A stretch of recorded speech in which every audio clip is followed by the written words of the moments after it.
और भगवान के दास होकर के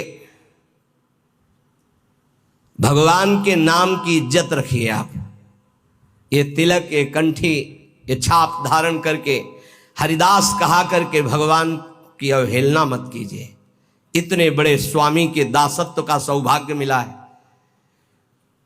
कुछ लोग शर्माते हैं तिलक लगाने में, कंठी बंद। अरे शर्माओ पराई माता बहनों की तरफ गंदी दृष्टि करने में, शर्माओ मदिरा पीने में, शर्माओ दूसरे का मांस खाने में, शर्माओ चोरी करने में, हिंसा करने में।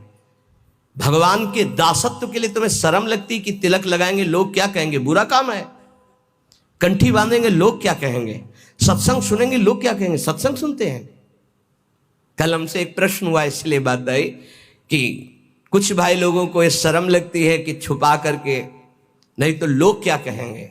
लोग यही तो कहेंगे ये बड़ा भगवान का भगत बनता है। हमारा संबंध कहां से जोड़ दिया, भगवान से जोड़ दिया। ये हमारी निंदा की बात है क्या?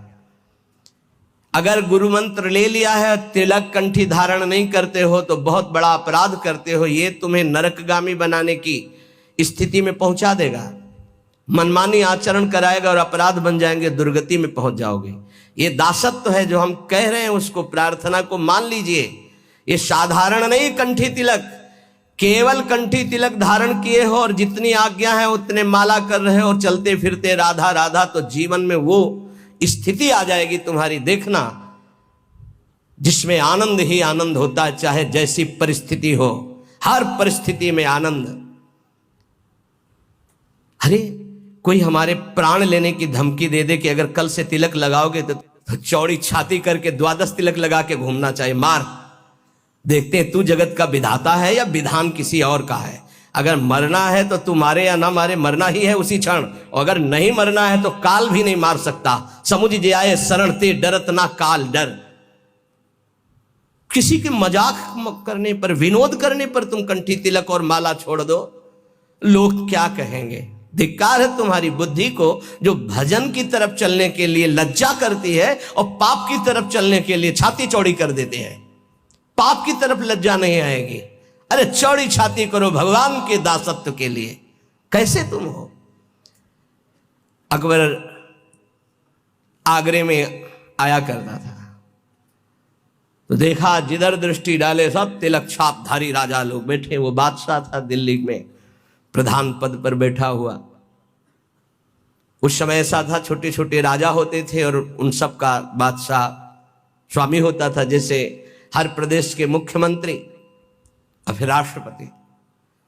तो देखा सब राजा तिलक लगा, मेरा फरमान सुना दिया जाए, जो कोई कल तिलक लगा के आएगा तो गरम लोहे से मस्तक दाग दिया जाएगा,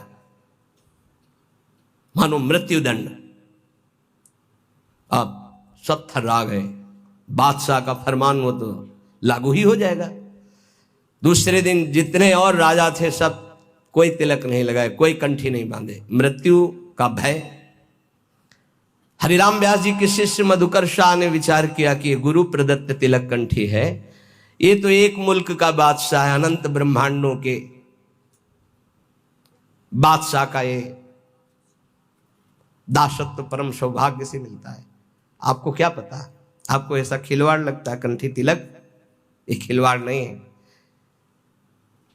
मंगल सूत्र की महिमा तो सुहागवती ही जानती है ना। कुंवारी कन्या क्या जाने, जिसने वरण ही नहीं किया या व्यभिचार नहीं किया जाने, जिसने पातिव्रत ही नहीं धारण किया। ऐसे ही कुमार्गगामी क्या जाने सत्य मार्ग के इस कंठी तिलक का प्रभाव। तो क्या जरूरत है इसकी, अंदर अंदर भजन करो। ऐसे ऐसे भी बड़े कहने वाले आते हैं, क्या जरूरत है मांग भरने की, क्या जरूरत है सुहाग भरने की। ये वो बातें करते हैं जिनके धर्म नहीं है हृदय में। उन्होंने सोचा गुरु प्रदत्त तिलक कंठी और ये कह रहा है नहीं बांध के आना तो मृत्यु स्वीकार, आज सभा में मरूंगा लेकिन कंठी तिलक नहीं उतार सकता। तो पहले तो अंगरखा पहन के जाते थे, तलवार लगी हुई, आज सब उतार दिया, केवल नीचे की धोती, 12 तिलक, तलवार खोस कर गए। सभा में वैसे तो जाके बंदगी की जाती थी, बिल्कुल बंदगी नहीं की, सीधे खड़े हैं। अकबर ने कहा कि तुमने फरमान नहीं सुना मधुकर शाह, खींच ली तलवार और कहा आपका फरमान एक मुल्क के बादशाह का है, मेरे गुरु का फरमान अनंत मुल्कों के बादशाह का ये दासत्व है, देखते हैं कौन आकर तिलक मिटा देता है।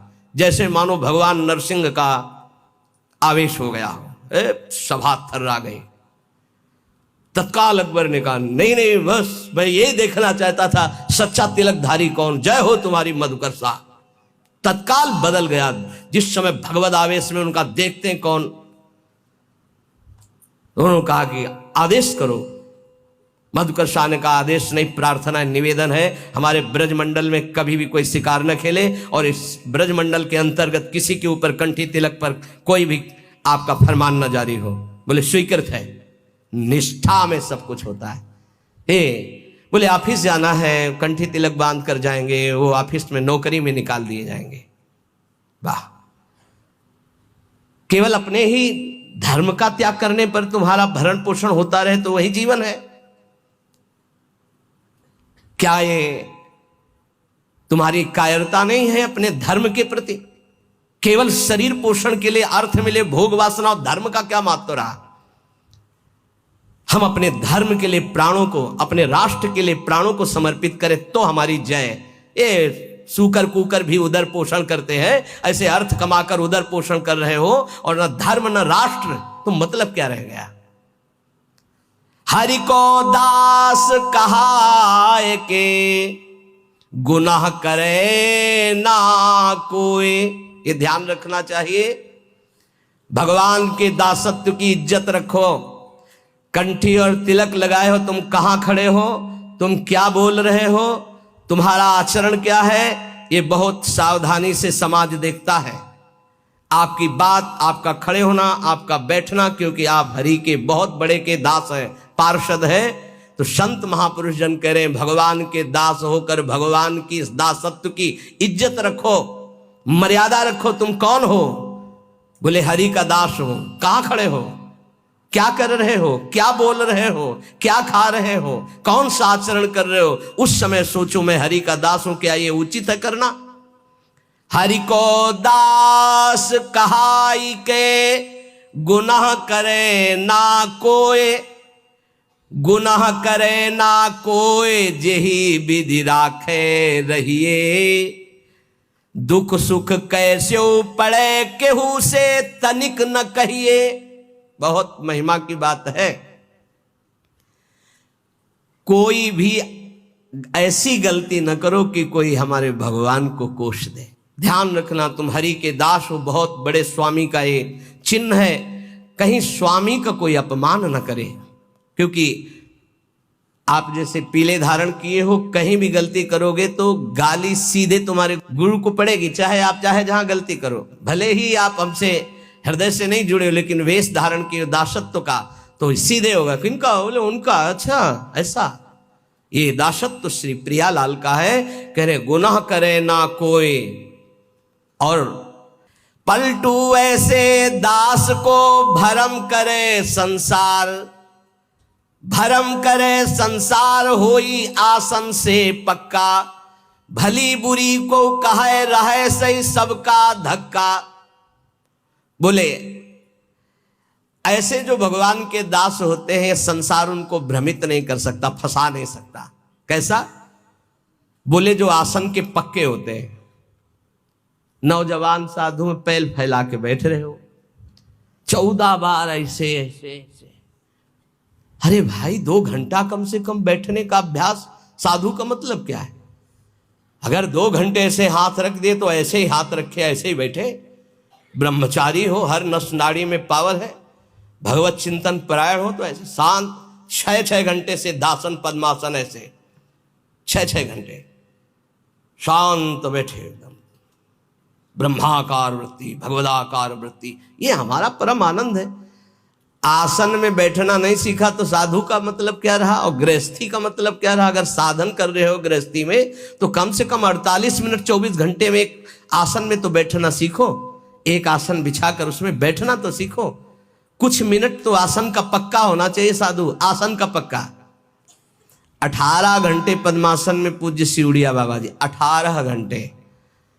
तो एक आश्रम में टिके तो 18 घंटे बैठे। तो वो बहुत ही उच्च कोटि के वहां के भी जो महाराज जी थे, तो शिष्यों ने कहा अरे महाराज 18 घंटे। तो बोले क्या हुआ, क्या हुआ, जड़ शरीर से संबंध रहित है वो 18 घंटे, क्या चाहे जितने बैठे रहे उसमें क्या फर्क पड़ता है। अभ्यास में बहुत बड़ी सामर्थ्य होती, अहम की कोई गुंजाइश नहीं।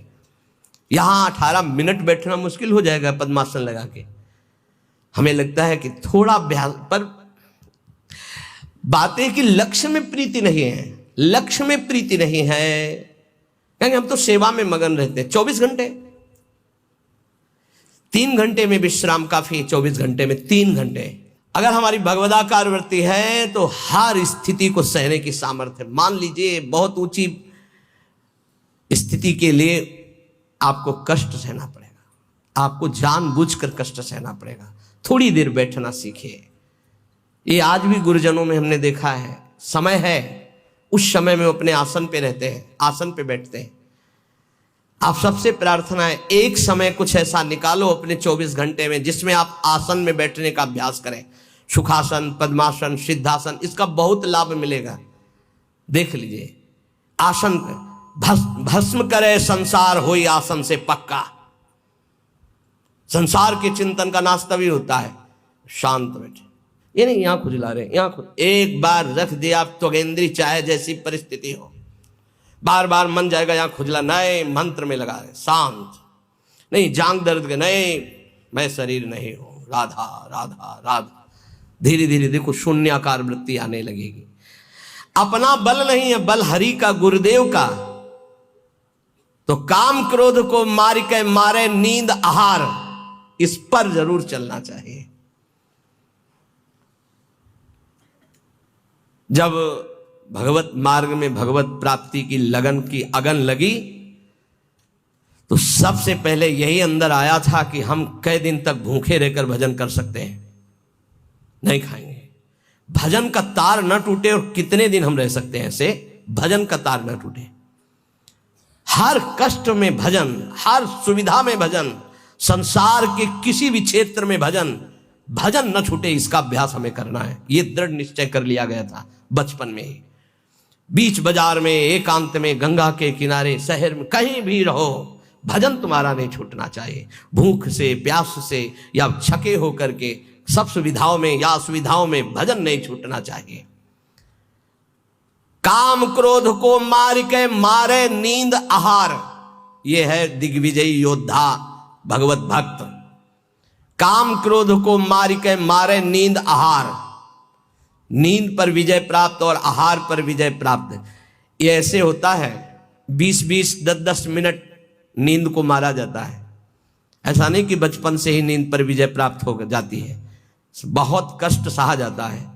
रात्रि में जहां गुरु आश्रम में थे 9 बजे सो जाते थे, 4 बजे उठने का नियम था वहां प्राय सब। गुरुदेव ने 2 बजे का नियम बनाया, तो गुरुदेव 2 बजे उठते थे और सबके लिए छूट थी। 2 बजे उठते थे, 2 बजे उठा देते थे। प्रातः 2 बजे उठना और रात्रि के 9 बजे शयन करना, ऐसा नियमावली बनाई थी गुरुदेव भगवान ने। धीरे धीरे 9 से 9:10, 9:20, धीरे धीरे 10 तक पहुंचे। ऐसी लगन जब बढ़ती है 3 घंटे विश्राम, 12, 1, 2, बस वही लीला यहां चल रही है। जो अभ्यास दृढ़ कर लिया जाता है वो अभ्यास दृढ़ हो जाता है। नींद अगर हमको परास्त करे तो साधक कैसा?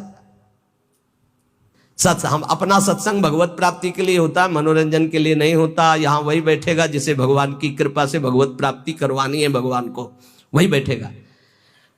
काम क्रोध को मार के मारे नींद आहार। अब उल्टा, जो मारे नींद आहार वो काम क्रोध को मार के, जो नींद और आहार को मार देगा वो काम विजयी हो जाएगा, वो क्रोध विजयी हो जाएगा।